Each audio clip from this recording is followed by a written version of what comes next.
Good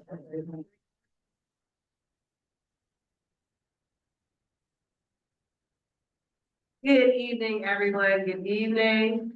Just so you know, we're not late. We just want everybody to get their food. I'm glad it worked out for everyone. We are getting started. It is 6:10. We are at forum.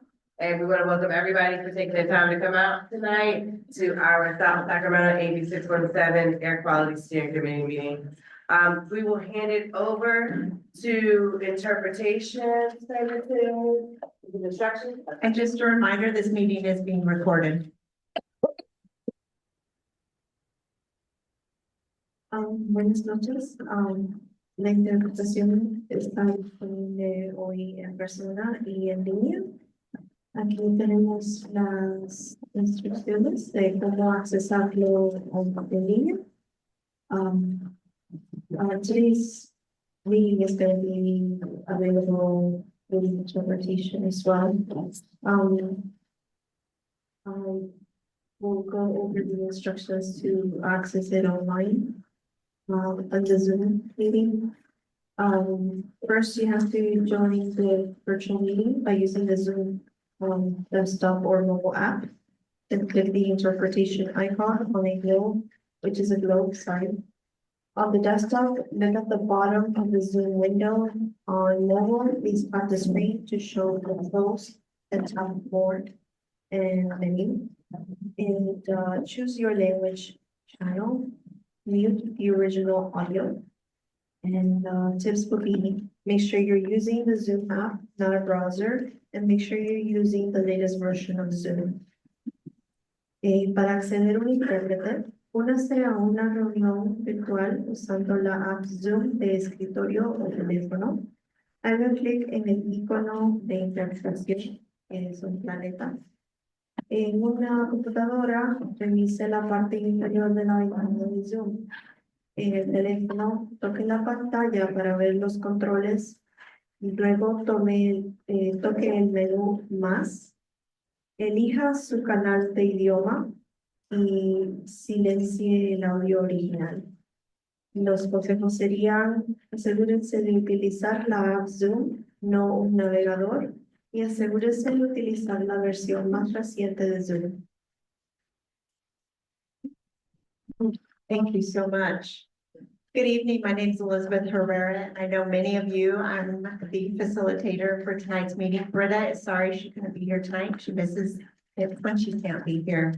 And just a reminder for all the steering committee members, if you have your name placards, go ahead and put that out in front of you. And those, just a reminder, when we come to questions or comments, if you put it sideways, that indicates to me that you have something to say and I'll call on you. You don't have to stand there, sit there with your hand up for a long time. So we're just going to go through some reminders for those that are online. Welcome. We're really glad you're here. If you're in person, if you have questions or comments, again, the placard, or you can raise your hand if you don't have a placard.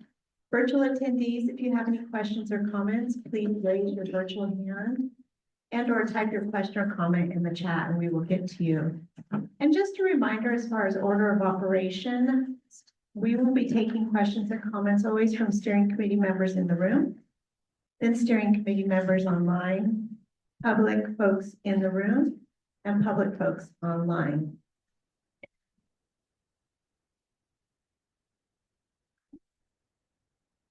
And for those that are attending online, if you have any logistical issues, you can email the email on the screen, ab617clerk@airquality.org.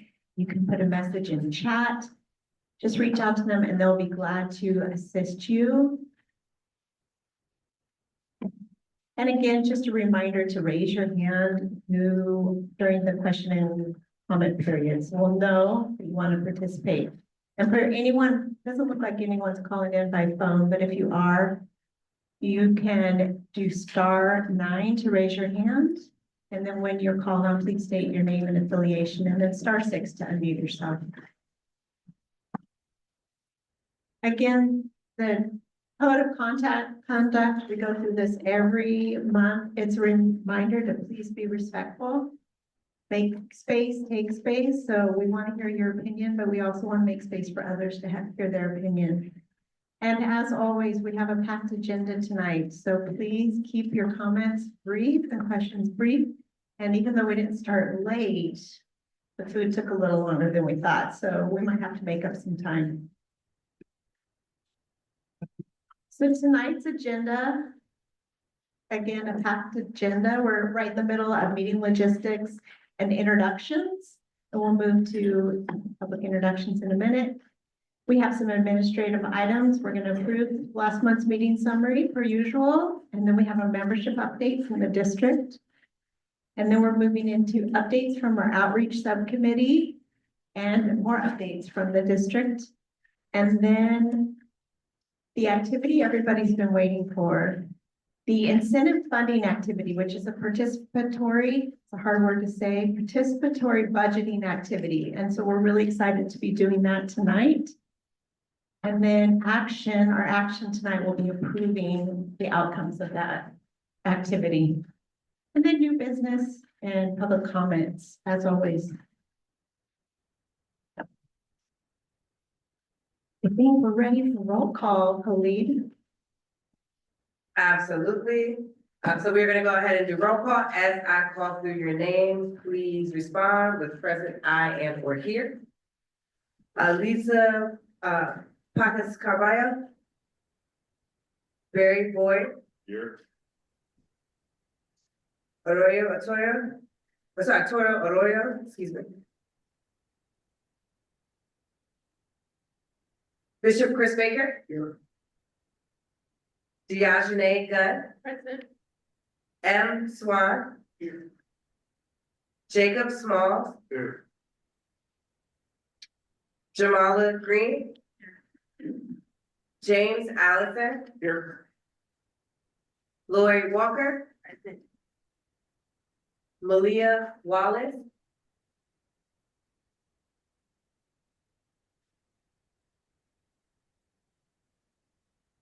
Morgan Brown, here. Reina Moreno. Richard Falcon. Here. Richard Lincoln. Here. Ward Winchell. Roberto Rizzo. Serena Rodriguez. Stephanie Williams. Present. Tita. Present. Vincent Valdez. Here. All right. Okay, again, Malia Wallace.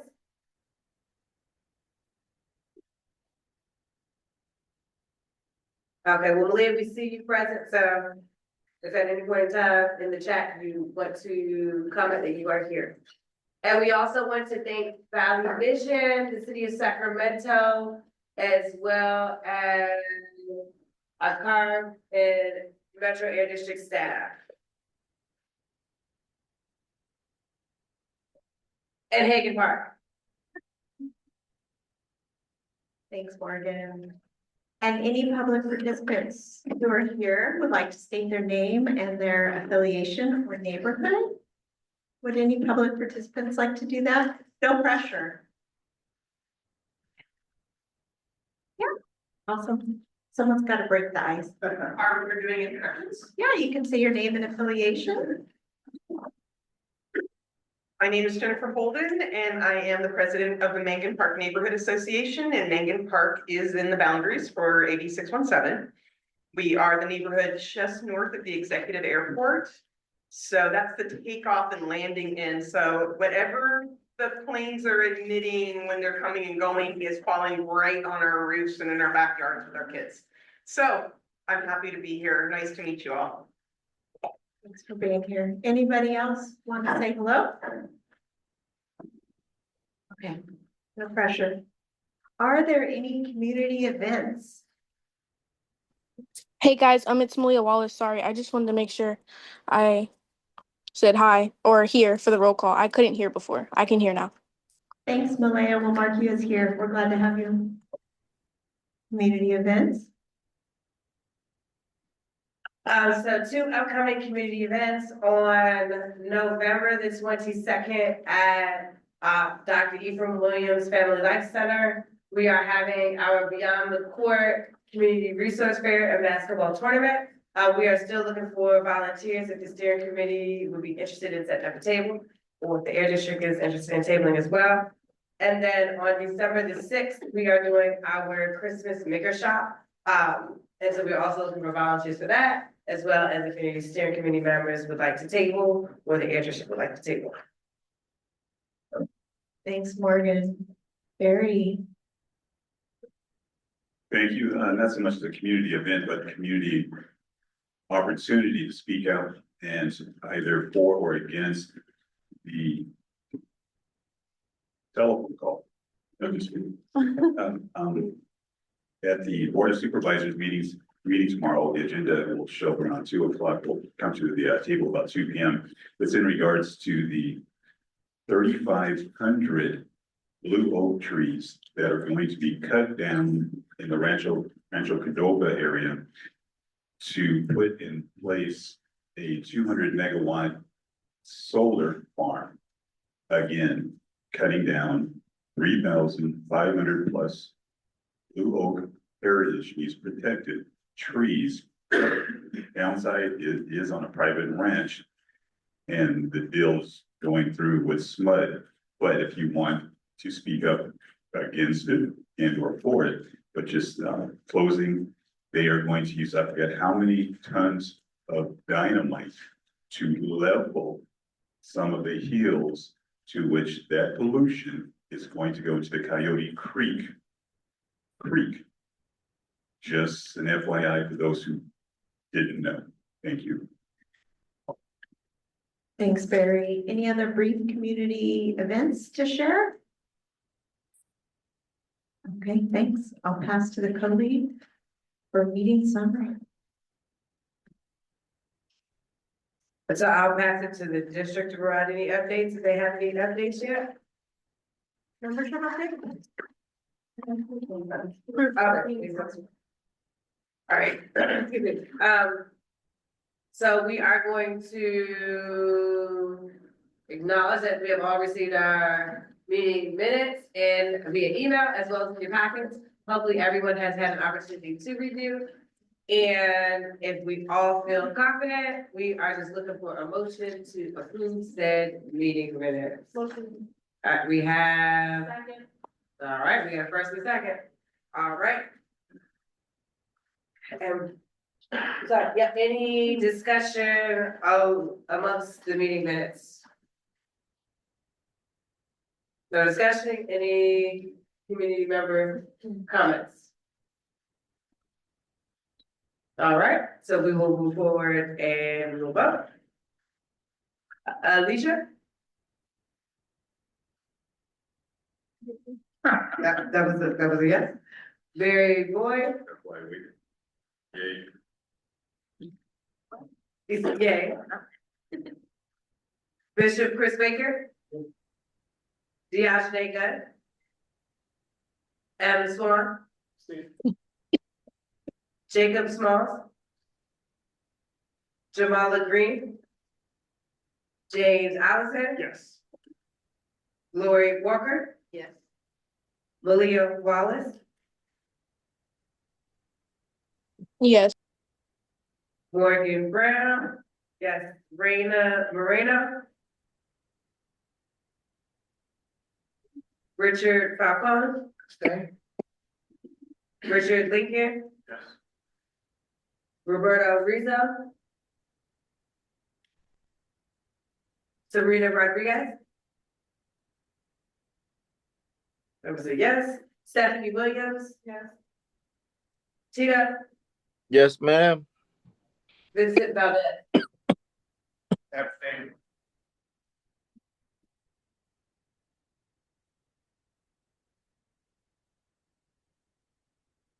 So out of 15, that motion passes. Thanks, Morgan. And now we'll pass to the district for membership update.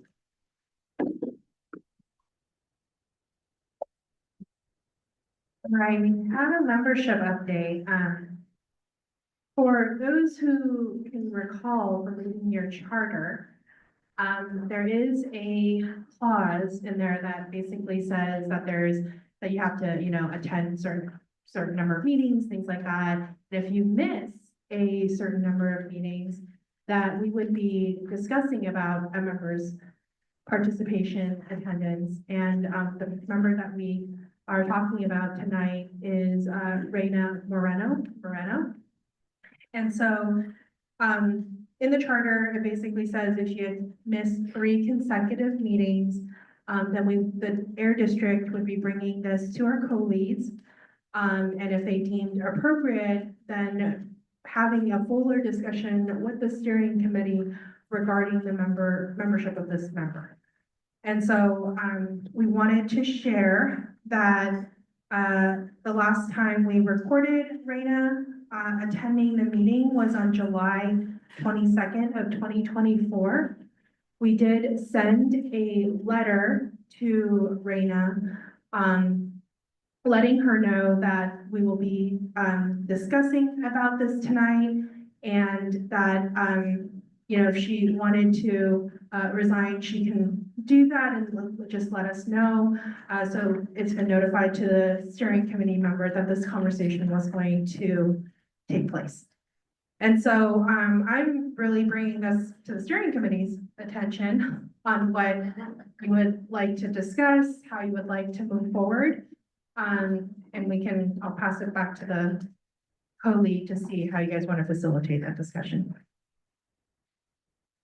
Per our charter, and based on what Janice just explained, it is 3 consecutively missed meetings. Within that 14-month period, she did attend a community, one of the last event that we had here on site. However, I do think in fairness, it is realistic that we discuss to move forward with giving her notice that.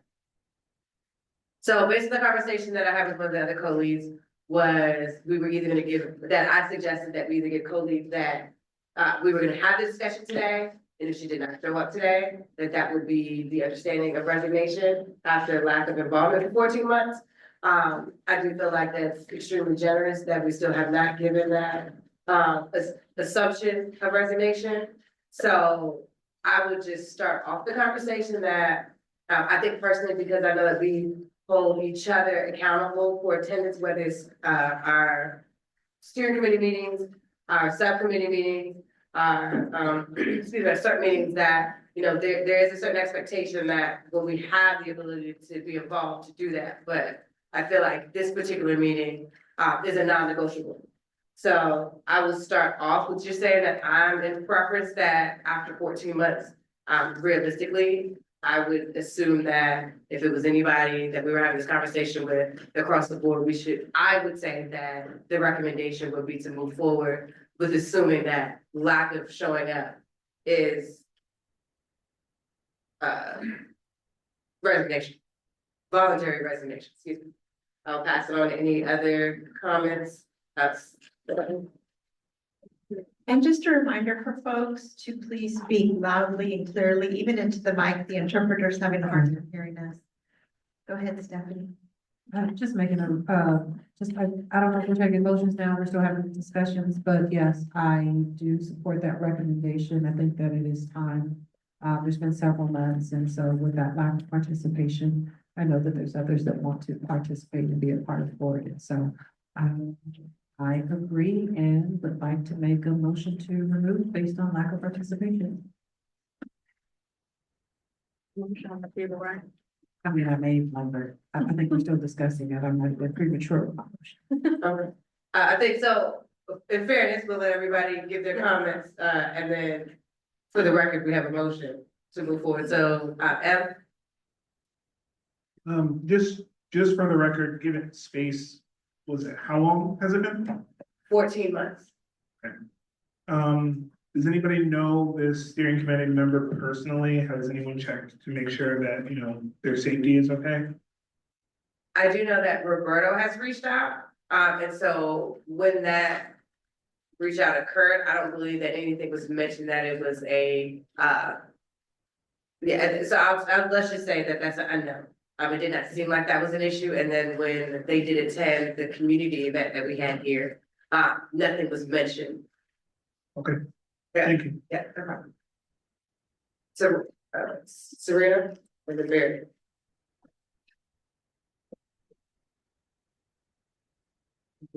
Just a quick question, when we saw her, I saw her at the event, I didn't talk to her, I didn't even really actually remember that she was like a sitting board member, because I met her through another situation, like, I met her outside of this space, and I didn't join till I think after she was here, anyway, did anyone talk to her here, like, at the community event? Like, oh, okay, cool, we like talked to her, and then I feel a little better about the voluntary resignation. I just wanted to make sure someone like spoke with her. Because sometimes, I don't know, I don't look at all my letters that I get either, so just making sure she knew she was a sitting member and not just perhaps a community participant. And then, so Barry, just give me 1 second. So the one thing that I will add in, and this is just kind of to speak to what you were saying too, Em, as well as you, Serena. My only thing is because we all are sitting adults choosing to sit on a voluntary steering committee. I absolutely understand that life can happen. The biggest part for me is the fact that she did come to the event, from what I gathered, it was, things had been hectic. However, the intention was to start reattending. And since then, there has not been communication or reattending. So these are the things that I'm kind of keeping into mind, is that I think 14 months with a 3-month absentee rule is a stretch.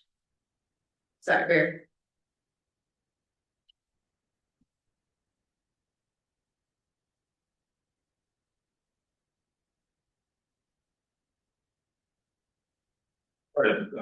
A lot of questions that were asked, right there with you. My question wasn't so much safety, thank you for bringing that up, was more, the medical side of it.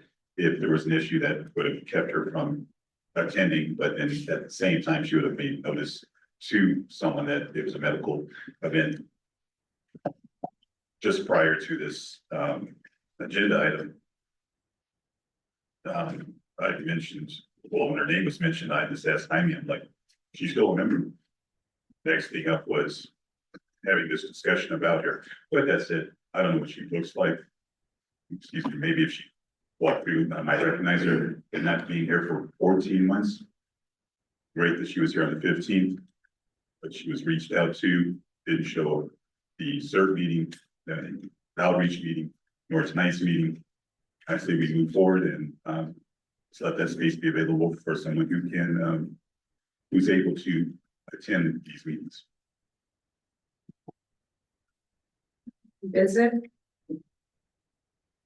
Yes, I have, and answer your question, yes, I did reach out to her before, and she's had several issues, personal issues, going on in her life over the last year and a half, and so that doesn't excuse anything, or I'm not gonna delve into how personal they were, but, she's a friend of mine, and, yes, she's had a lot of issues, and so I believe she's persevering.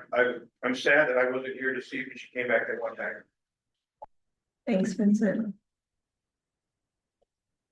So before we move forward with Stephanie's motion, my question to you, Vincent, is, sorry.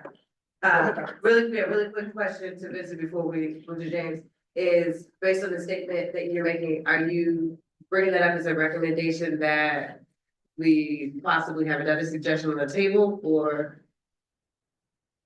Okay, just asking. I think just to keep it very quick, I think Barry's point was really well taken, that he's been on this committee longer than I have and is unaware what the individual looks like. I think that there's absolutely nothing personal. We have a code of conduct that we follow. I think it's just a very clear piece of business that we're conducting today. We're far over the period when we would have been having this conversation. I think we can very cleanly go ahead and just move forward with the suggestion with absolutely nothing personal stated, and invite her to participate as a public individual at these meetings. They're public and free to participate in. So nothing personal. I will go ahead and just second that motion. Okay, so we have a second. Any community discussion?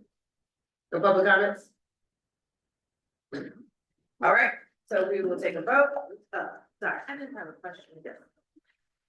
If she did want to come back, what is the, what would be the, what would be the process? Yeah.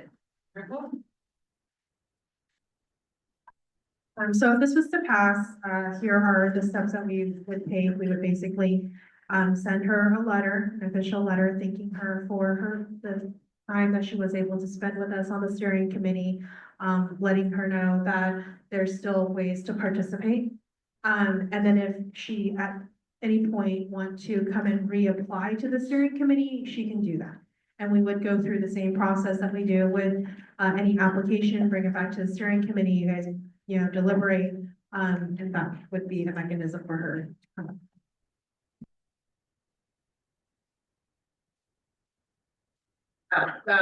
Bishop Chris Baker?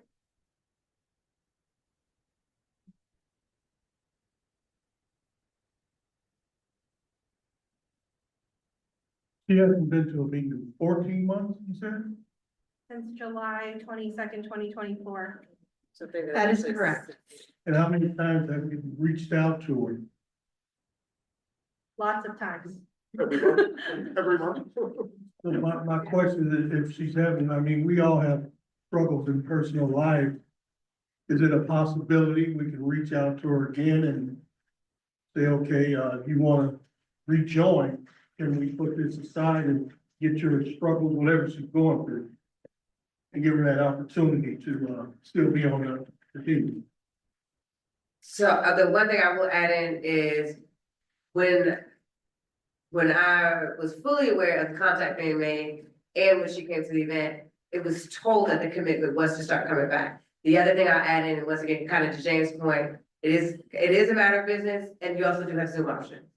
So that'll be the other thing that I do mention is if you can't make it here physically, you can absolutely join via Zoom. Gotcha. Okay, so we have a motion and a second, so we're gonna go ahead and vote. Alicia? So repeat I'm sorry, so the motion, my apologies, the motion is to move forward with sending a letter thanking Brenda for her service and, giving her resignation from the steering committee, which still allows her the option to apply to become a steering committee in the future with no issues reapplying. So we'll go ahead with the vote. Alicia? Right, that's a yes. Barry Boyd? Aye. Bishop Chris Baker? Yes. Diashne Gunn? Yes. M. Swan? Jacob Smalls? Yes. Jamala Green? James Allison? Yes. Lori Walker? Abstain. Malia Wallace? Morgan Brown? Yes. Richard Falcone? Yes. Richard Lincoln? Yes. Roberto Rizzo? Serena Rodriguez? Stephanie Williams? Yes. Tito? Yes. Vincent Valdez? Yes. So with 14 votes, the motion passes. Thank you, everyone. I just have to say, and this is off script, what compassion I see in this group and how reluctant we were to have a member removed. So thank you for sharing that with me. We're going to move up to, updates. Outreach subcommittee first. I think it goes back to Morgan.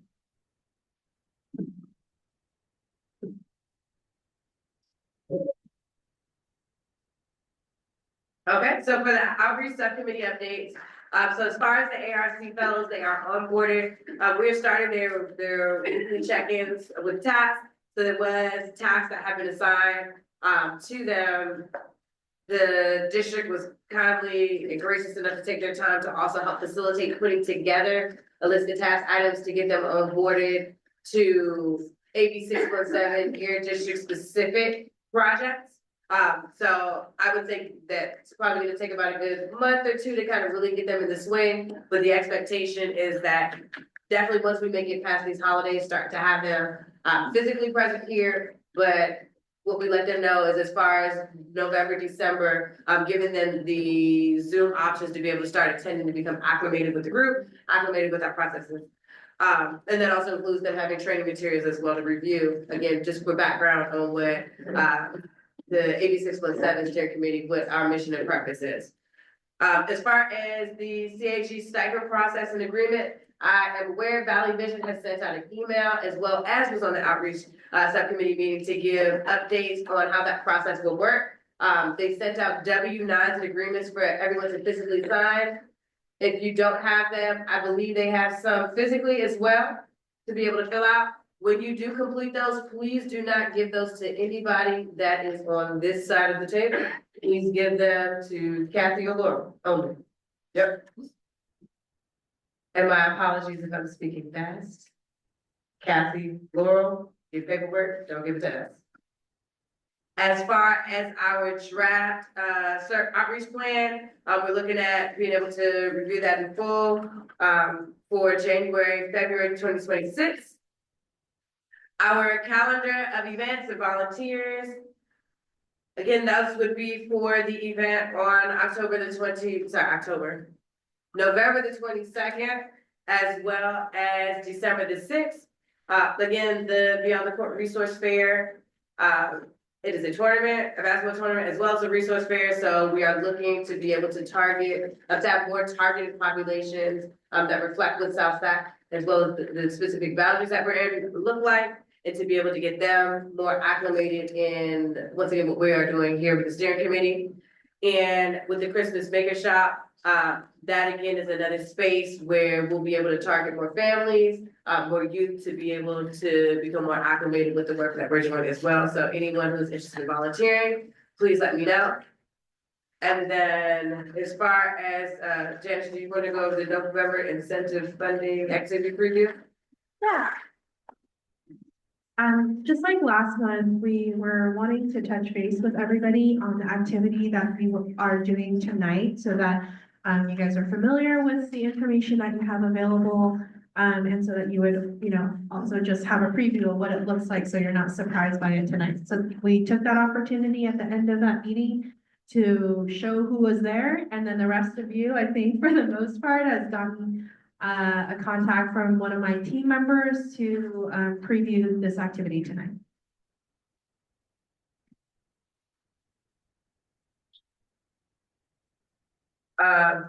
Yeah, no more outreach updates other than look at the pictures from the great tree giveaway. It was awesome. We gave away all the trees. No trees left behind. And then I believe the district had some updates. Yeah. I have one update on the portable lavatory. So as you guys know, you guys had given us a recommendation on the location to put the portable lavatory. We are going through our process with our board of directors, giving them an update. They had posed a few questions to us that we are researching and looking into before going through that process so that we can move forward with either that location or a different one. And so really at this point, it is about trying to be responsive to our board members and making sure that they're also feeling very comfortable. And that conversation with our board members is right now scheduled to be in January, at our January board meeting. Wanted to let folks know that. Thank you, Janice. Now, just a heads up, we are running about 9 minutes past our schedule, so just be aware of that when you have questions and comments. They're important, but if we can keep them brief and keep moving forward, that would be great. Oh, there's one more update. Yeah, there's one more, but Vincent has something. Vincent, do I always miss your placard? Yeah. Sorry. Oh, can we add the Martin Luther King March to the outreach upcoming events as well, please? Usually January 17th around there. I'll look. Thanks, Vincent. Can you send us that by email? Yeah, thank you. So sorry, you'll do that. Update the Martin Luther King March on the outreach. Yes. And I have one more update. We're trying to catch up, Janet. Sorry, okay, one more update. So for some of you, know Jeff Solomon, who is from the Meadowview Urban Tree Project. And when we were going through the different strategies, we had connected with that group in terms of like, hey, what is the steering committee trying to achieve? What are some of our goals for tree canopy? And they are really supportive of the work that you all had been doing. And so they would like to be listed as a potential partner on the strategy itself, the urban tree canopy. And so Jeff, are you online right now? Do we see him? I am. Oh, there you are. Do you want to add anything? No, that's just we would be honored to be a participating partner. We have a very strong, well, not as we're South Sacramento is our region. Certainly, the AB 617 is right on our radar. The boundaries, and we would love to participate, advise anything that we can do. We have several programs that we would be very interested in getting your help with, and we would be happy to give you any advice on any other projects that are going on based on our experience here in South Sacramento. Thank you, Jeff. Okay, so one of the updates that you're gonna see if there's no objections is to be listing the Meadowview Urban Tree Project as part of our partners and our strategies.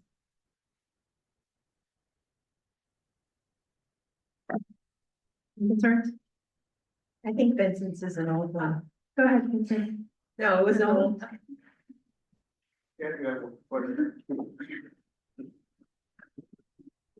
Would this be the process for any other organization who we would like to be stakeholders on these CERT processes as well? Or is this just specifically for the Meadowview Urban Tree? No, I think if there's any other ones, Vincent, that you can think of, I think we can approach folks as well. I think in our strategy, we've listed a lot of people, and I know Jeff has been attending as part of our meetings as well, so he's very aware. So we've had, shared it with him like, hey, this is something that you also want to be a part of. Okay, thank you. Thank you. And now we get to move into the meat of our meeting today. We're going to hear from the district about the budgeting. So we get to talk about dollars and where we want them to be spent. So we have an hour dedicated to this time. If we can cut that back, we might be able to get out of here early, but we'll hear from the district. They'll give a presentation. We'll hear from the public if they have any comments or questions, and then we will move into the activity. Janice? Okay, great. I will try to be as efficient as possible sharing this information. One of the things that we want to start off with is there was a question from our co-lead last month about what are the different information that's going to go into our CERT plan. So in your packet tonight, we have broken down the different chapters, what are the main information that are going to be in those chapters. And then really chapter 6 is where the meat of it is, the strategies and actions that you are all going to be voting on at the December meeting to move forward as a draft strategies for public comment. So go ahead and take a look at that. If you have any questions, feel free to reach out to me or schedule office hours. We're happy to do that. So that was a follow-up. Next slide, please. Okay, and as part of the CERT, we had also asked steering committee members, subcommittee members to provide some responses to questions that is going to go into the CERT plan. And so we have the volunteers that you see listed, and I've already started seeing some responses from folks. So thank you for doing that. If you haven't yet, please submit if you signed up, please submit them as soon as possible so we can get them in. Next slide. All right. Incentive funding presentation or activity. So you guys see this every month. We are making headway, and now we're at our November meeting. We're gonna be talking about incentives, how we're gonna be allocating, funding targets for our incentive funding. Just as a reminder, next meeting is going to be it's gonna be hybrid. So thank you guys for showing up tonight and last month, to do these activities. But we understand that, next month, because we're all going to be talking about more of like moving forward with the draft strategies that you all have been working on, we're gonna be updating that information with the timeline. So you guys know how you guys did the different buckets, and we said that we were waiting to finalize the timeline on that. We're gonna finalize that for the strategies that we're gonna be, that we know we have, that are the first priority bucket.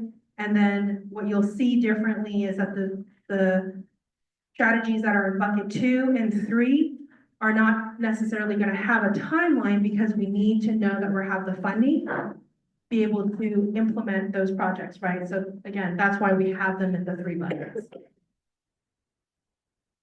And then the timeline here is to release the draft document for public comment in January. And that's where you saw that in the outreach subcommittee, we had talked about a whole outreach plan with both our businesses as well as with our community members, as well as other partners in sharing, this public comment for this draft plan. And then in March is where we are hoping to have the final CERT for this steering committee approval. And then after that, our board, and then after that, submitting it to the Air Resources Board for their approval, by end of June. All right, so last month we had a very successful activity where you all prioritized the 3 different buckets, right? Bucket number 1, priority 2, priority 3. These were the results that we came up with last month.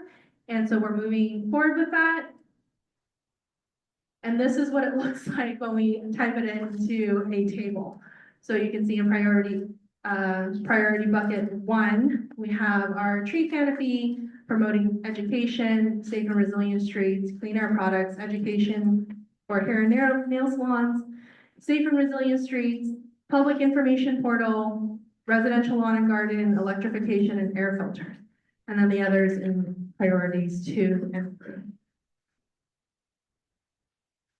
All right, so again, you guys have seen this many times. There are 2 buckets of money. One is incentive project funding, which we're going to be talking about tonight. Okay, and then the other is about implementation funding. So again, different strategies go into different buckets. So here is what the district did go back and look at the priorities that you have provided. We have not changed anything. We accept those as you guys have provided them. And so in years 1 and 2, we believe we're able to, because we have the funding, right? You guys have heard that we have the set amount of funding that we have. We can work towards the strategies that you have on years the column 1 and 2.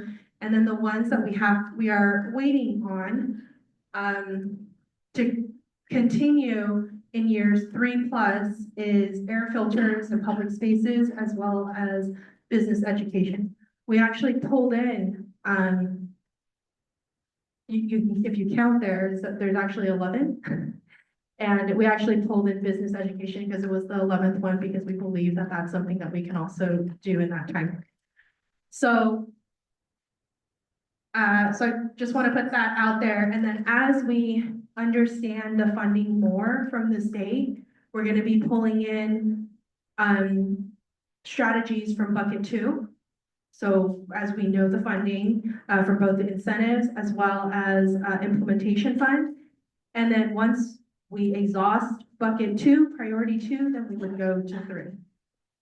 And again, this is a conversation we will continue to have with the steering committee as we know more information about the funding. All right, incentive funding, what do we have? For fiscal year 24-25, we have 4.7 million available for incentive projects for all of Sacramento County. And up to 50% of those funds are to be used for the South Sacramento flooring community. So that's roughly around up to 2.3 million. We have those in the bank already, right? So no, 24-25. We have an agreement to receive those. Then in 25 and 26, we had shared with you that the legislature that just appropriated, there was an 80% in cap incentives like statewide. So we expect those to be a lot less than what we had received in the past. But we don't know what those are yet because the district hasn't been allocated those funds yet. But if we just took a 80% from what we had historically, project funds are estimated to be less than $1 million. So all in all, in general, as we're thinking about this, this activity, there is an assumption that is like somewhere around 3 million. Okay, because you add them both together, maybe a little bit more, a little bit, maybe a little bit less. But that's kind of where we're looking at. Okay, what? Yes, I mean, go ahead.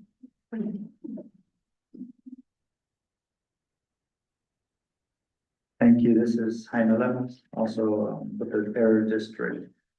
Just to provide a little more information as to what Janice was talking about. So yes, the 4.7 is already within a grant agreement, so it's just a matter of the funding is secure, so we just have to design the projects and then start to allocate the funds for that.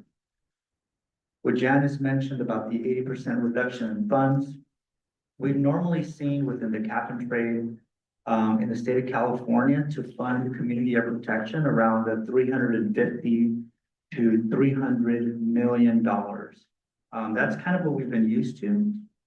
And so this year, we're looking at for years, fiscal year 25 and 26 is 100 million. So massive reductions. The 100 million is broken out to 50 million in community air protection incentives. And that's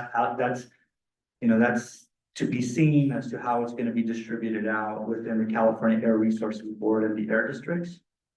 There's 5 million in community air grants, and then the remainder in implementation. So just to provide a little bit of information on that, I did hear Vincent Valdez, make the comment of like, whoa, right? It's like $3 million potentially is what we're looking at. But I do want to assure everybody that within the Sacramento District incentive funding, we still invest in the South Sacramento flooring community. We have been investing in our South Sac flooring community for many, many years already. Many of you have been involved in prioritizing the solicitation. Many of you have been involved in putting your input, in vetting some of the projects. And so, so even though within the community air protection funding, the funding is a little bit reduced this year, we and the staff, I'm very proud of the staff because they're always being creative and trying to figure out how do we deliver to South Sacramento flooring. So I do want to share that commitment from us, within some of the other funding pots that we have. Granted that some of the other funding pots have different guidelines and, there's a little more challenges with that, but we can get pretty creative and we still invest in South Sac flooring. So it's a celebratory thing.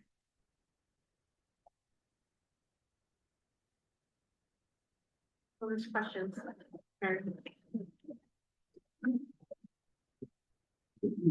Excuse me, Jaime, a question that you might be able to directly answer.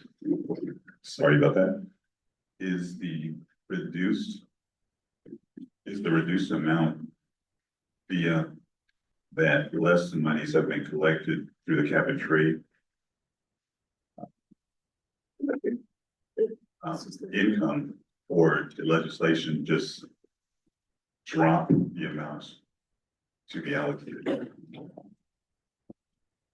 So this is an effort that the Sacramento Area District and many other area districts, we go to the legislature, the Capitol, and we argue, we advocate for additional dollars for community air protection. But there are so many other programs where the CAP and invest dollars go to. High-speed rail, wildfire resiliency, and many, many, many, many more. So, this is also potentially a call to action, right, for all of us, to go knock on some more doors. Thank you for that. One more question. The 50% coming to South Sacramento, just so we're all clear, and then more so for myself, the 72% that must be allocated, is that to South Sacramento or 72% for that community's countywide? Yeah, so I think what you're asking is the dedicated funding that must go to disadvantaged community, right, within the community air protection? No, it has been very clear from ARB that it must meet the Cal Enviro Screen 4.0, so disadvantaged community, countywide, yes. We just have a couple more minutes for Janice to finish her presentation. Yeah, all right, so let's go to the next slide. So now you guys know the amount of money that we're dealing with. You guys have received this reference sheet a couple months ago.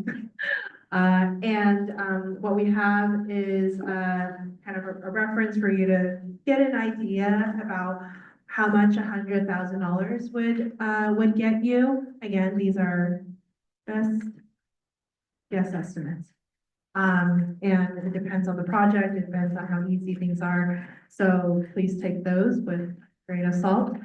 Then we have BOXM, where we have existing programs, which is the green. The blue is years 1 and 2 programs. So my next slide will show the 2 new incentive programs that you all prioritize. Well, you prioritize more, but we're going to tell you that there's 2 that we can get up in years 1 and 2, and then which one would be 3. Next slide. All right, so these are existing programs that the Air District already runs. So the funding that we have can still be allocated to these programs. And you'll see those here in the green box. So those are the existing programs. And then the blue box on the bottom, next slide, are going to be the 2 new programs that we're going to be working on in building so that they're eligible for this incentive funding. The first one is increasing tree canopy. So community greening programs to increase tree canopy and vegetative barrier projects within the community. And the second one is the safe and resilient streets quick builds. Non-permanent lower cost infrastructures like bollards, planters, paint to improve street safety for pedestrians, bicycles, and traffic. And then in years 3 plus, as we know, more information about future years funding, electrification of household appliances, SMUD, the Energy Saver Bundle. The first 2 years of the program, we actually had already talked to SMUD, and they had verbally shared with us that they would like to use to implement a pilot program in the South Sacramento Florin boundary or in our community boundary. So that's happening with SMUD. So if when we get more money, if we want to add more incentive funding to that project, then we can do that in the future years. And then the next one is air filters in public spaces, replacing air filters in schools, community centers, etc. Again, year 3 plus programs. Okay. All right, go ahead. All right, so here's the activity. Basically, all of you guys are going to get 3 stars. Very similar to last month. You're going to be allocating your stars. 1 star equals to $50,000. Okay, so each of you are going to get about 150. And you can put them on any one of these programs that you want. Next slide. So here's an example of like what it could look like, right? Then what we're gonna do, because we don't know the exact funding that we're gonna get, we're gonna break them down into percentages that you guys have, like total number of stars, the percentages, and we're gonna use that as a target funding amount. Any questions on that? Because we don't know exactly. Oh, sorry. Go ahead. I don't know if it's just particular to this single exercise here. But I just gonna let our voice that a little disappointed that we're not looking at anything new on our first phase of strategies, and we're just gonna be going into existing programs that are already in place. So, that is not entirely accurate. The two that we have, basically, that are new programs are increasing tree canopy and safe and resilient streets. So we are taking the two new programs that you guys have prioritized, and these are the ones that we believe that we can get up within those 2 years. I was referencing to the first four that you spoke about. Existing program. That's green. Zero emission vehicles. Yeah, so those are existing programs that we currently already run. And so those are available for the funding to be allocated as well.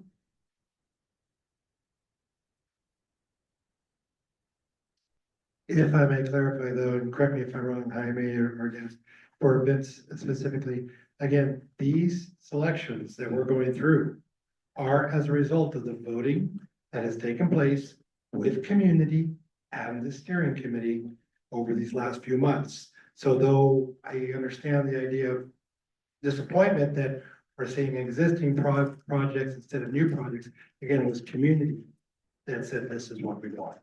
Am I right in that? Yes, these are ones that are available. Right. But I'm just Right, saying, yeah, the fact that they're showing up on And the yeah, list, they're showing up on the list. All of these had been one of our strategies. prioritized by prioritized. community, yes. But we do need to be able to develop new programs, right? And time to develop new programs. Absolutely. And those are the two, that you do see the first, go to the table. Okay, so the first number one was increasing tree canopy. Right. We're developing that program, that is new. Yes. And then the third one was safe and resilient streets, quick builds for incentives. We are putting that and committing to building that as well. Yes, I understand that. So I did want to bring it forward, but I do have it kind of ties a little bit into some of the description you're doing, and I'm sorry, but regarding the amount of money, how does the allocation that we potentially have remaining to spend compare to other AB 617 certain projects and programs is question number one throughout the state, as far as that goes, okay? And number two, and I think this is something I brought up in the last meeting when we were talking about through the outreach and we were going through planning on this. Though we see 4 existing ones that have incentive funding or have programs already attached to them, and then potentially 2, and then a third for your 3, if we go into that. My question is, if by some chance those first 4 that already have projects going on with them, programs already in alignment with them, if they were to receive no additional funding from what we decide here, they're still existing and they're still going forward. Am I right about that?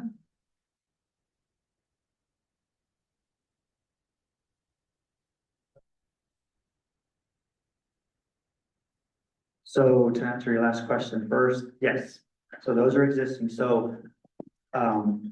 Those are always an option. The steering committee can elect to add additional funding, and there's always need for more funding in any of those. So that was decided to put up there because it was still part of some of the projects that were still within priority 1, 2, and 3. But if this committee elects to add additional, easy enough to do. Within the first priorities of well, anyways, to add to your other question about how do we compare with other districts? We get a pretty small sliver. And that is a part of continuous advocacy that our agency does at the legislature, also within the other air districts as well. We also are in different attainment status with the other air districts. So when we compare ourselves with air quality within South Coast, San Joaquin, Bay Area, the legislature and California Air Resources Board may potentially see that there is more work to be done in those air basins, and then therefore there is additional funding to get them to where we are at least, right? One of the things that I want everybody to keep in mind is we have been saying, please do not punish us for being good and for doing good work here within the Sacramento Air District. And so this funding that we are advocating for is to do the maintenance, is to continue for the Sacramento Air District to continue on a good path toward clean air. Just to making us aware of time, we're about 20 minutes over, so just for awareness. So in response to your description, the only thing that I would add, as I brought up the fact that there are programs that are already in existence, part of the reason we are doing better than some of the other air districts is because of the success of those existing plans. Thank you. All right, another comment here. Okay, just being real brief. To that, well, behind me or someone from the district may be able to answer quickly. As Jaime stated, the other areas may need more monies to get themselves to a point of where South Sac Florida is. To that enviro screen, who has the worst air pollution? More than us that is receiving higher funding amounts than what we are. To your statement in regards to the coastal areas or anywhere else. Are they higher than our 90+ percentile of the enviro screen pollution? So just really quick, it's different tools, right? Different tools in different areas, different topographies, different industries as well. It's not as easy as to answer that type of question, Barry, and saying, you know, that Cal EnviroScreen, you know, this community outranks another community, right? Because there's so many different things that are taken into consideration. For instance, if we look at like Long Beach, right? Or even Oakland, they're dealing with port pollution versus, you know, our Sacramento community is not dealing with port pollution, right? So there's a lot of factors that are taken into consideration, Barry. And Mary, I think maybe we could take a look at your question and provide a response via email. I think we can look at that. Fantastic. This is just a 10-second one. The question for both the lawn and garden and the zero emission vehicle, Clean Cars for All. What type of participation has the public shown in both of those, and what type of what funding amount has gone out? So Clean Cars for All, we've been getting small trickles of funding, and we've been getting applications out the door. So there's a lot of need here in Sacramento. And for lawn and garden, they just told me the number. We've invested a minimum of $3 million, and it went out like pancakes. And that was only for commercial lawn and garden. So here we are talking about also residential. Yeah. We have one more steering committee question here in the room, and then I'll ask if there are any steering committee members online to have a brief question, and then we're moving to public comment. I just wanted to, this is steering committee, on this one, I just want to say thank you for the time and effort. I know that we're over. I think maybe I just want to kind of like make a statement that, maybe could become corrected if I'm wrong, but it feels to me sort of like part of the unspoken thing that is sort of like happening is that like,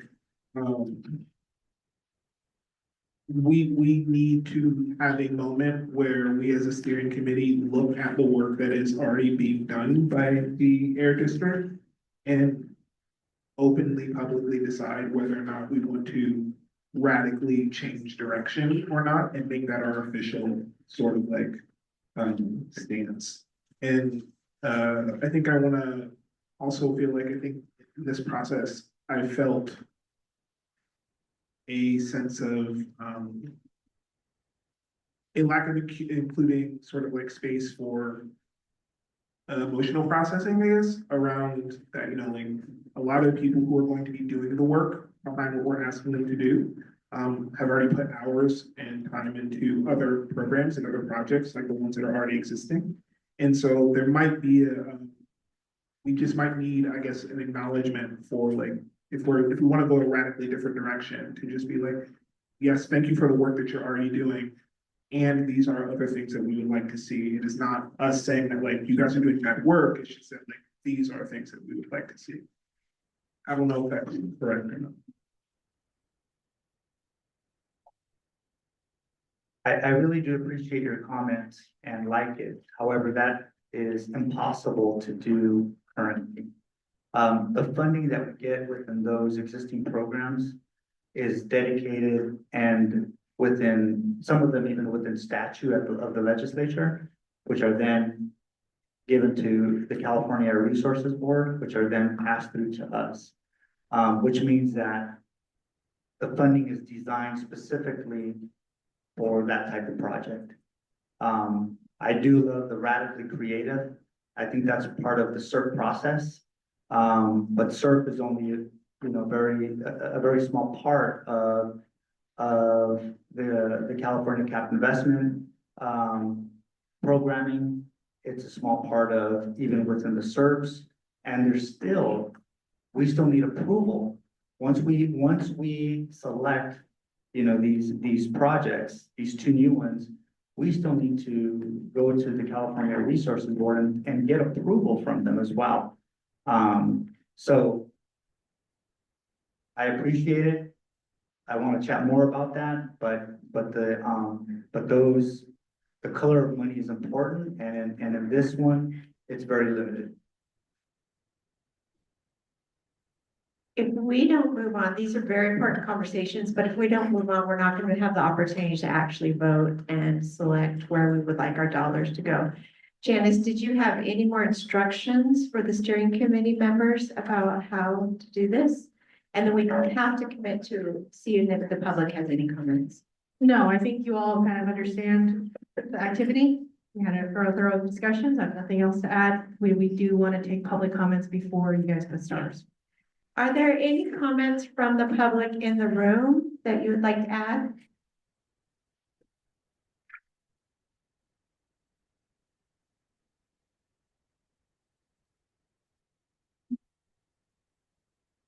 Hi, my name is Celia Castro. I am a actual resident of the South Sacramento, Florida area. And my question, as someone who has lived in that area for over 6 years, is what does this $4.7 million look like in the community, like being invested? Like, what does that look like? Because I don't know what it looks like. I have not seen it. I actually grew up in a park and have lived in South Sac all of my life, all my childhood, and mostly of my adult life, if you will.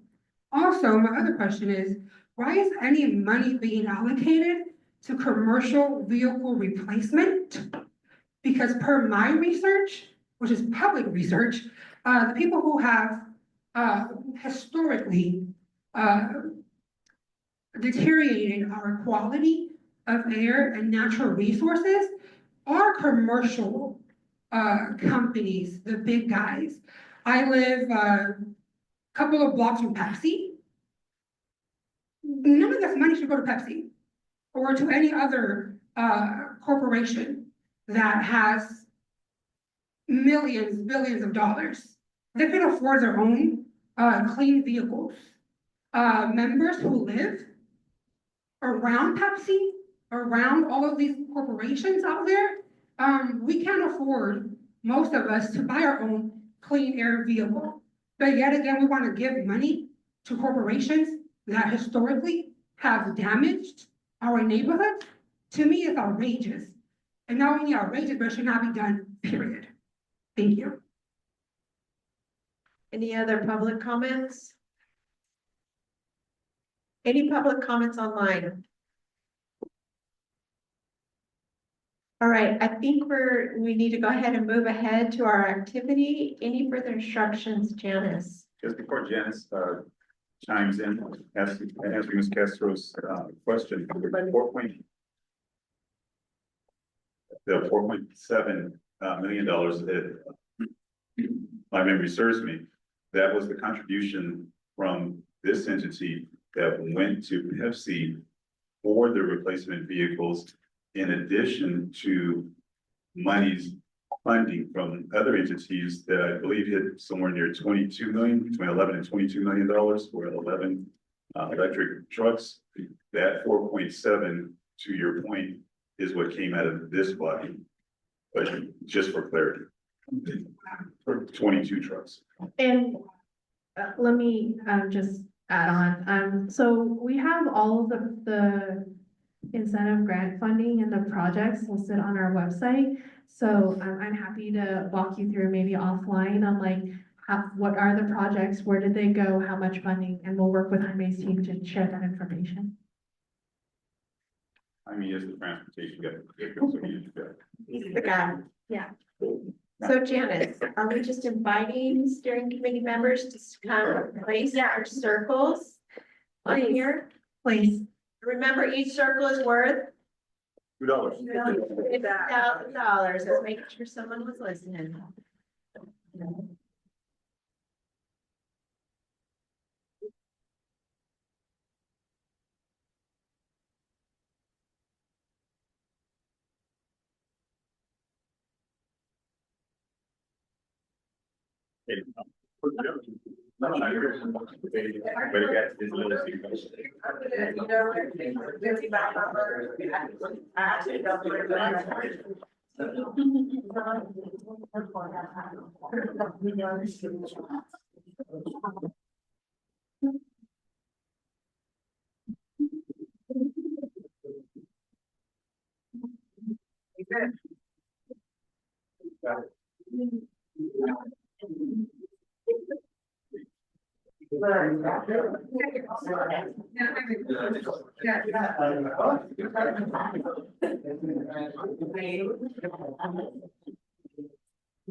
We've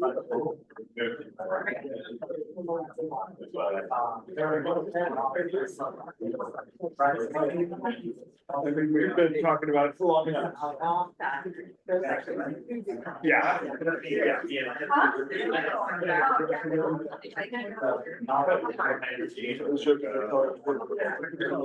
Did everybody vote?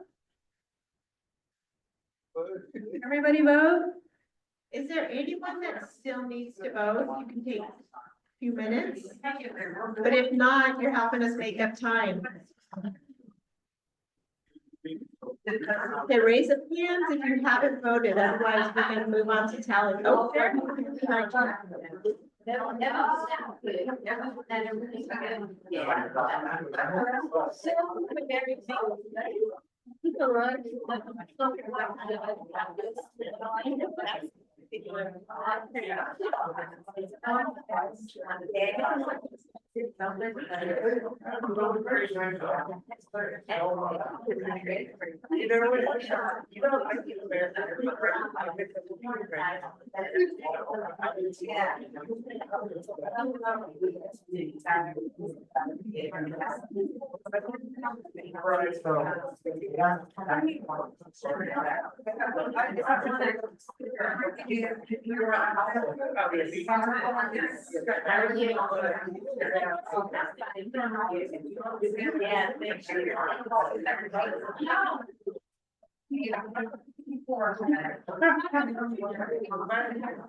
They're like, there's a good way for us.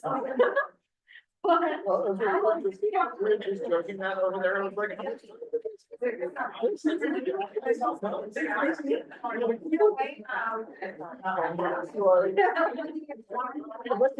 most of us have a fair idea of what their encounters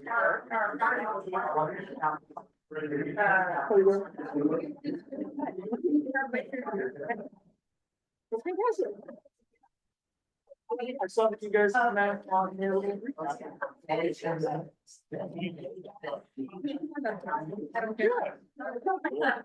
So we had.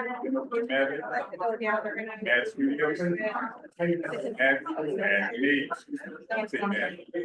Wow. That's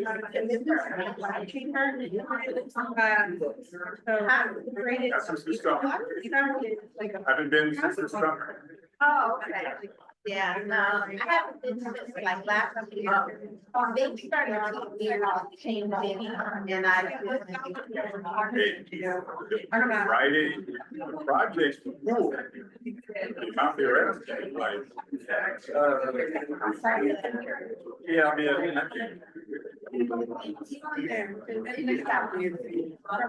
And I was saying.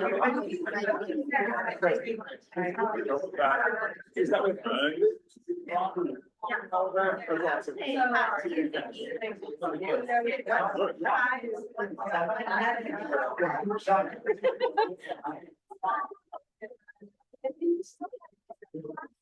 I still haven't used my dang, yeah. That was. Like, that's 1,000. You can buy all hats. I gotta look at it again, but it's multiple, it's. Yeah, and I thought about doing that too. The availability for teaching. So they've been. So. And it was a gift. Oh. I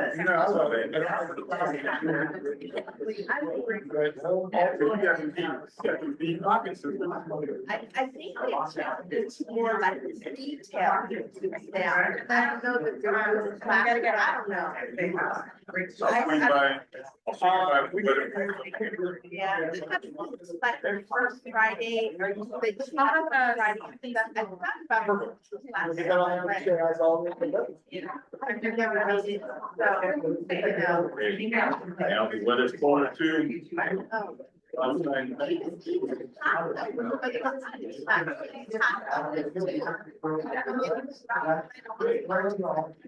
Yeah, like, anyway, but they were, I remember they came up on the strategies. I can't remember what it was that we were discussing in the last year. Trying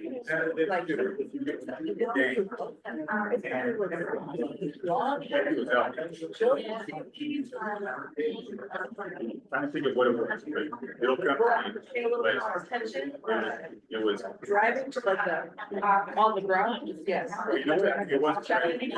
Yeah, but you have to watch out for random people that jump back in the middle of the road. All right, our voting is in. If folks could return to their seats, we're gonna try to wrap up here. We have a couple more All right, folks. business items. All right, folks. We have, the results are in. I feel a little like Vanna White, but not as tall.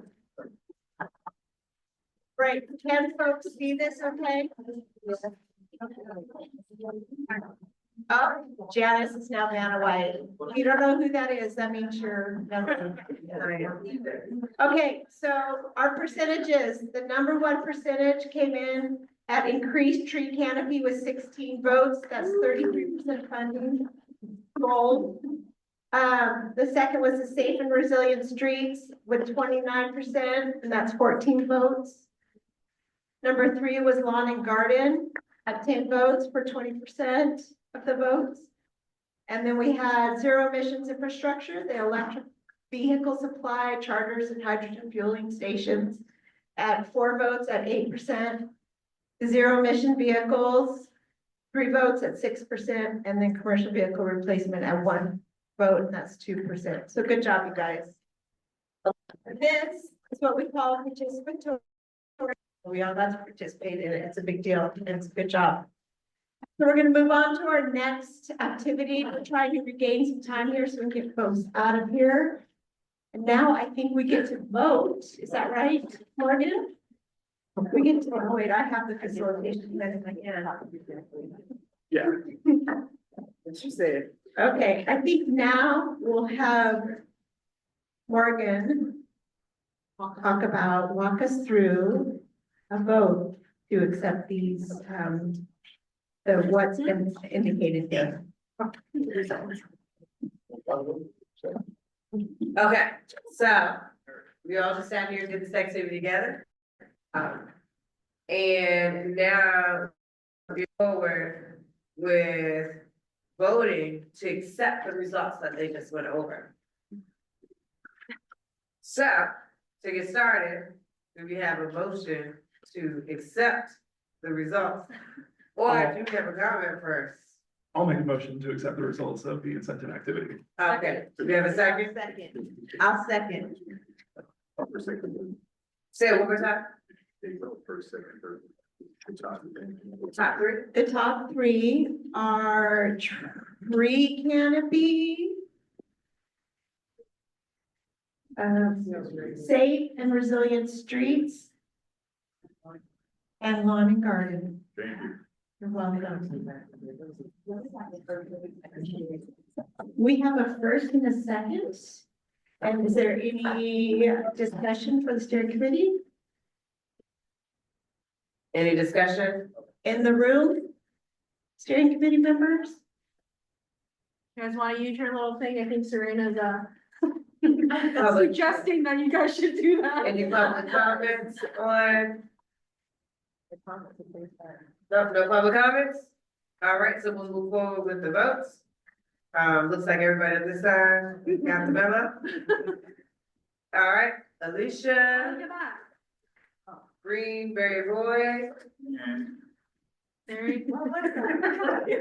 Green, Bishop Chris Baker, Green. Sorry, DeAndre Good, Green, and for context, for those on my green is a yes, green is go. Well, Abby Swan, Green, Okay, pause. Jacob. I think for the vote, these are actually a canvassing tool. We actually have to hear a yay or a nay or a abstain for voting. Let's follow the process. Okay, we got a section. Do we have public comment on an action item? Was there any public okay, we did steering committee comments in the room. Was there any steering committee comments online? Is there any public comment in the room? I agree with talking. Great. We have public comment that there's agreement, but without a mic. Thank you for that. Any public comment in the room? And online? Okay. And then I think we can proceed with the vote. And then we do need to hear, I believe we need to hear yes, no, and abstain. I'm sorry, we can't use our cute placards. You still welcome to show it to me though. Absolutely, 100%. All right, so per our instructions, we are going to revote on the vote. All right, we are voting on accepting the motion of the top three. So Alicia? Yes, Barry Boyd, Aye. Bishop Chris Baker?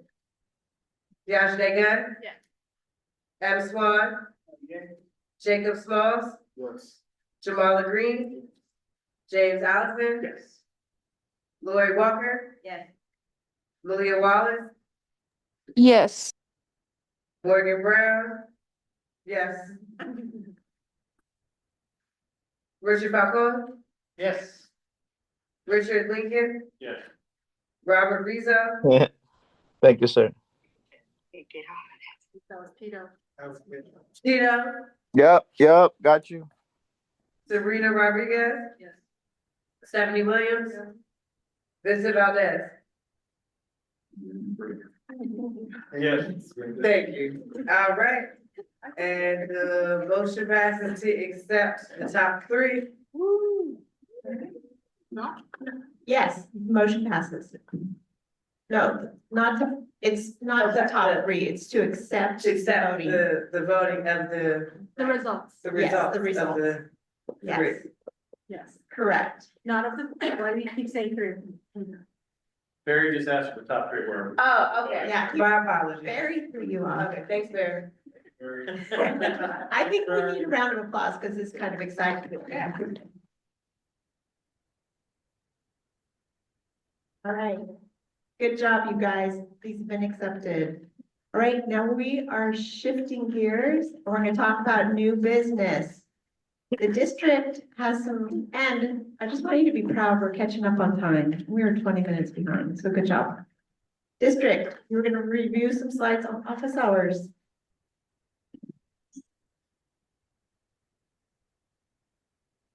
All right, so there was a lot of questions and really great discussions tonight. Office hours are still available by appointment, so if you guys would like to have more information, talk any more about any particular thing that we discussed tonight, just email the clerk or call us to schedule a time to meet with our appropriate staff. If you guys already know the question, that'd be great to let us know in advance so that we're bringing the right people to help answer the questions. Our next few meetings in December. So December 1st is our SERP subcommittee meeting. I am going to ask all of you to attend if you can. And the reason is because we are going to be going through, you know, we said that we were going to create potentially some targets, right? And walk you through what's going to be in the plans, what strategy, anything that the changes in the strategies, which basically what I said was that we were gonna update the timelines.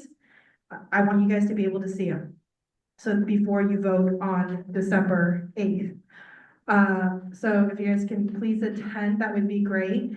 And then we are going to have our monthly steering committee meeting on December 8th. So a week after that.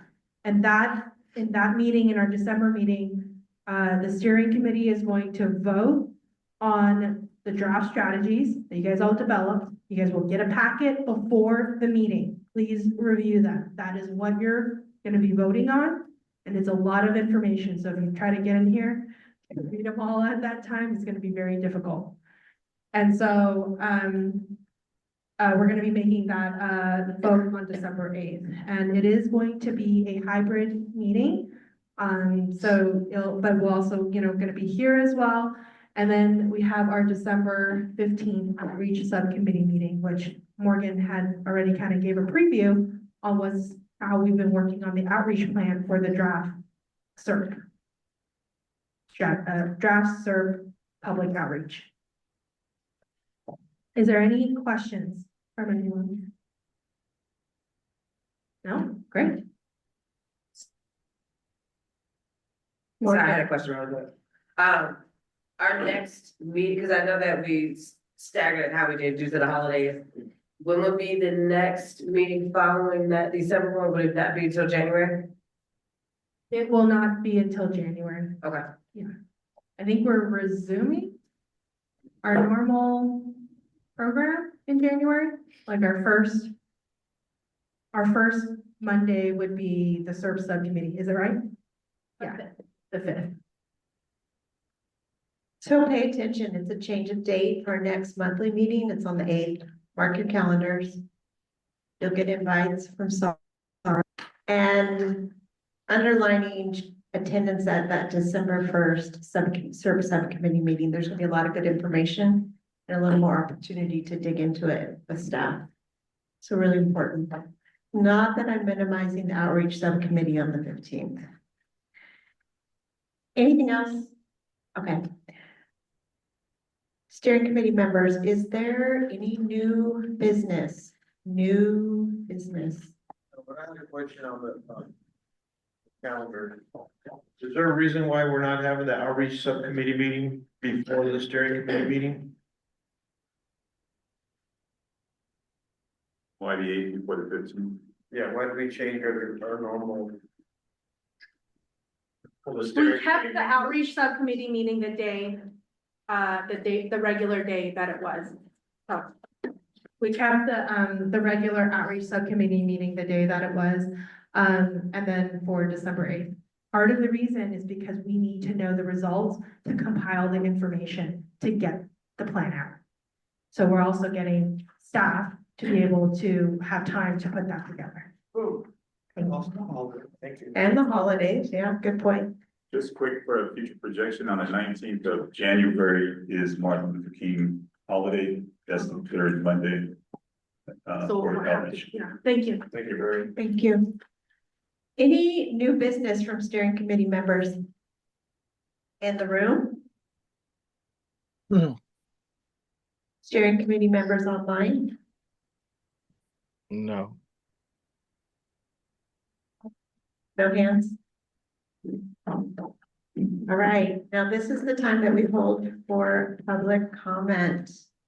Ask if there's any, I think I'm reading my facilitation. I'm asking if there's any public comment in the room, and then those that are online will come back to you. Is there any public attendees? We're grateful you're here that has any comments or additional things you'd like to say to the steering committee. No pressure, but we want to invite you and know that you're welcome.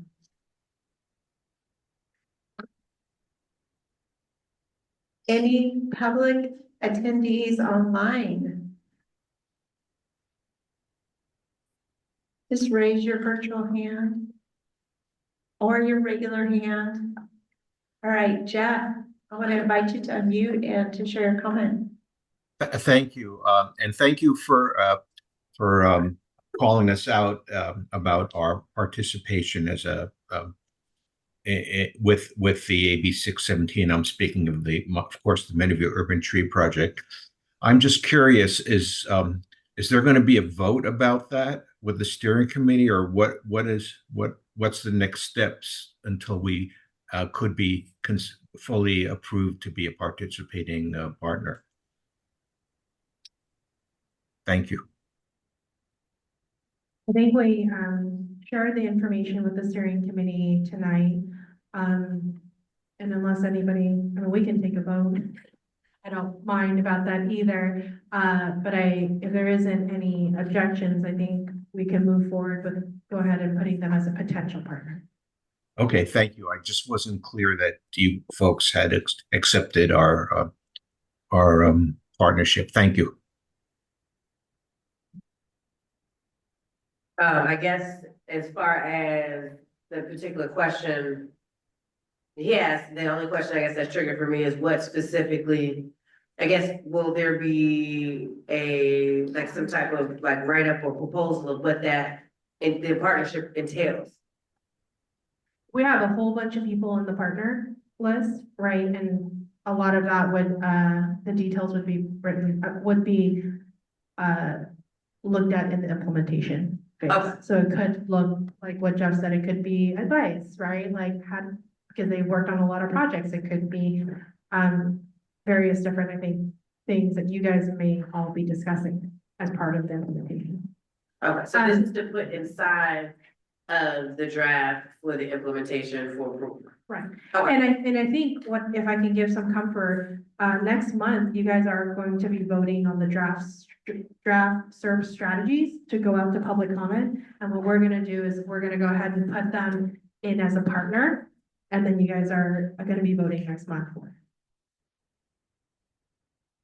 Thank you. Good question. Any other public comment from online? Well, you know what that means now, you guys. Beyond all imaginations, we are 15 minutes ahead of time. So our co-lead will lead us out. So again, despite us continuing to say that we were 10 minutes late, it was dinner prep. Dinner prep. So, in closing, it is 7:46. So, in saying that, we will wrap up and close the meeting at that time at 7:46, but first, what do we want? Clear air.